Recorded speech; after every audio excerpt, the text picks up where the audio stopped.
ආයුබෝවන් සුබ දවසක්. මම හිතුවා පොතක් ගැන ඔබත් එක්ක බෙදාගන්න කලින් පහුගිය දවස්වල කවිගේ ලෝකයේ මොකද වුණේ කියලා ඔබත් එක්ක බෙදාගන්න. ඉතින් මේ ඒ අතීත කතාව. ඉතින් මුලින්ම මට අවස්ථාව ලැබුණා ස්වදේශීය සේවයේ සරසවිරස්වලල වැඩසටහනක් මෙහෙවන්න. ඉතින් මේ ඔබ දකින්නේ අපි ඒ වැඩසටහනේ පටිගත කිරීම වලට යන විදිහ. මේ තමයි අපේ නිෂ්පාදකතුමිය ප්‍රියන්තනී ගමගේ යහන්පත්. ඉතින් අපි මේ විදිහට ගුවන්විදුලි සංස්ථාවේ ටිකක් එහා මෙහා ඇවිද්දා ඒ පරණ මතකවල සුන්දරත්වය රස විඳින්න. ඊළඟට මෙන්න මෙහෙම තමයි අපි රෙකෝඩින් කළේ.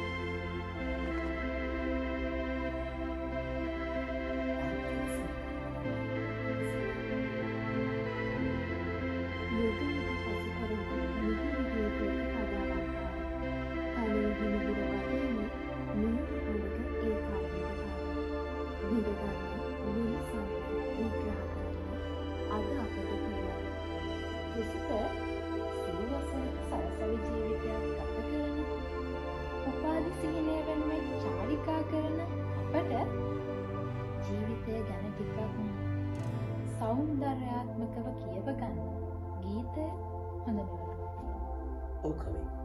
මිනිත්තු කිහිපයකට අපිට අපේම ආත්මය සමග බරසාර සාකච්ඡාවකට සමුගදින්න ගීතය උදව් වෙනවා. ඉතින් අන්න ඒ හින්දා මම හිතන්නේ අපි හැමෝටම තියෙනවා ඒ විදිහට අපේ ජීවිතේට ආලෝකය විදිහට අපි ප්‍රිය කරන ගීත රසය. කයිනි අපි අද මේ ගීතත් එක්ක මොකක්ද කරන්න හදන සංවාදය කියලා.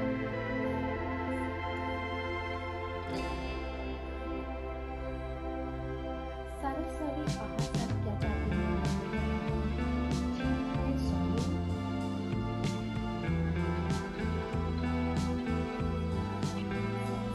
ඉතින් ඔන්න ඔහොම තමයි අපි වැරදි එදා රෙකෝඩින් එක කළේ. මේ වැඩසටහන ඔබට දැන් YouTube හරහා අහන්නත් පුළුවන්. ඉතින් ඒක අහන්න කියලා ආරාධනා කරමින් අපි බලමු ඊළඟට මොකද වුනේ කියලා. කොළඹ විශ්වවිද්‍යාලයේ සිංහල අධ්‍යයනාංශය සංවිධානය කරන වාර්ෂික පොත් ප්‍රදර්ශනය තමයි ඊළඟට වැදගත් සිදුවීම. දවස් 2ක් පුරා තිබුණු මේ පොත් ප්‍රදර්ශනය සංවිධානය කරන්න ඒ කටයුතු වලට සහභාගී වෙන්න මටත් අවස්ථාව ලැබුණා. ප්‍රකාශක ආයතන ගොඩක් ඉහළ වට්ටම් සහිතව අප වෙනුවෙන් එදා පොත් අලෙවි කළා. ඔබ දැන් මේ දකින්නේ ඒ රූපරාමු.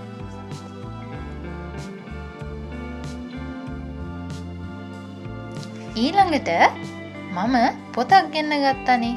බලන්නකෝ ඒ පොත මොකක්ද කියලා.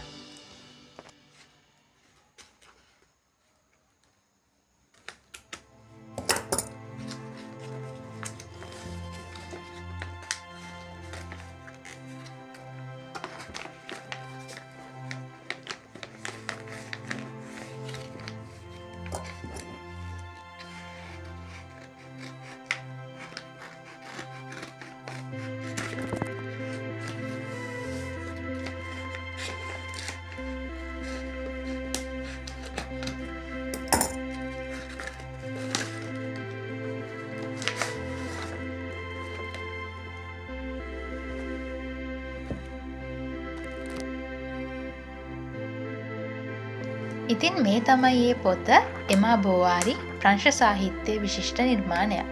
ළඟදිම දවසක අපි මේ ගැන කතා කරමු. ඊළඟට තවත් සරසවි රැස්වල වැඩසටහනක් මට මෙහෙයවන්න අවස්ථාව ලැබුණා. හැබැයි මේ වැඩසටහන මෙහෙයුවේ ශ්‍රී ලංකා පුස්තකාල සංගමයේ විශේෂ ව්‍යාපෘතියක් විදිහට. මේ ඔවුන් එදා වැඩසටහන සිදු වුණු ආකාරය, අපි මේ වැඩසටහන පටිගත කළ ආකාරය වීඩියෝ ගත කරලා තිබුණු විදිය.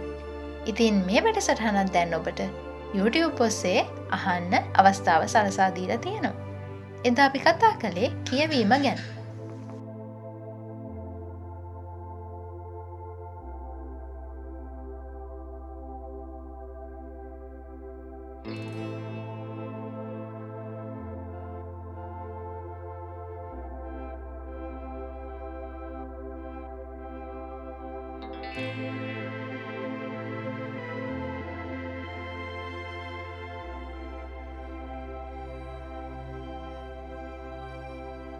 පසුගිය මාසයේ අවසානයේ ජාතික පුස්තකාල හා විඤ්ඤාපන විද්‍යායතනයේ වාර්ෂික පර්යේෂණ සංභාෂණ සැසියට සහභාගී වෙන්නත් මට අවස්ථාව ලැබුණා. ඉතින් මේ විදිහට කියවීම පොත් සම්බන්ධ බොහෝ වැඩසටහන් එක්ක කාලය ගත වෙද්දී පොත් ගැන ඔබත් එක්ක බෙදා ගන්නත් මට අමතක වෙලා තිබ්බා.